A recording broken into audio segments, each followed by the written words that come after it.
So you mentioned scaling. Obviously, I picked up, I think, on you guys' Instagram. This week was your 1-year anniversary.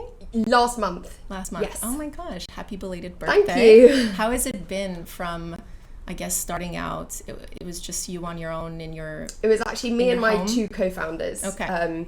Who are lovely 2 men in their 40s. So, okay. Yeah, quite within the fashion industry? One, my co-founder Austin was in investment banking for nearly 2 decades, and then did a couple of other startups.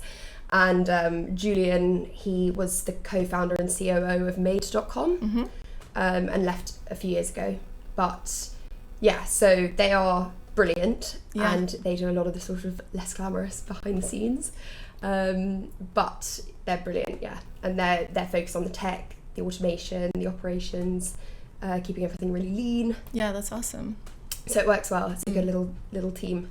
I'm a big believer that good business is just good common sense. So I do appreciate that you don't have to necessarily come from an actual specific background of the industry to like set it up for it to work. And totally, I think that's actually perhaps our niche, is that they brought me on, and they came from a perspective of seeing a gap in the market, being able to create the tech to fill that gap, wanting to be the best in terms of efficiency and in terms of automation.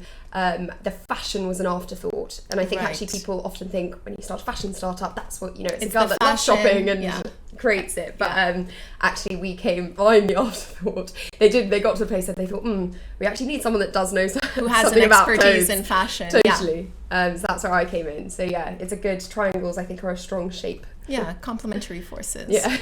So I mean, I know that you guys was the idea to always do a eco-conscious or like sustainability driven. Definitely. Brand. So actually, before the Cirkel, Julian and Austin did a startup called Kidklo, and it was in children's wear.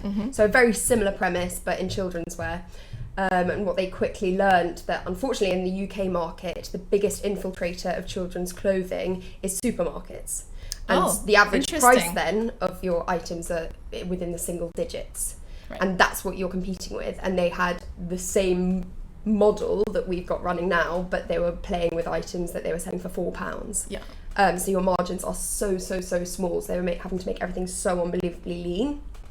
And they just realised in the UK market, we're not there yet in terms of it working. So that's why they went into women's wear. So for them, it was always about creating a business that sort of leaves the world better than it found it.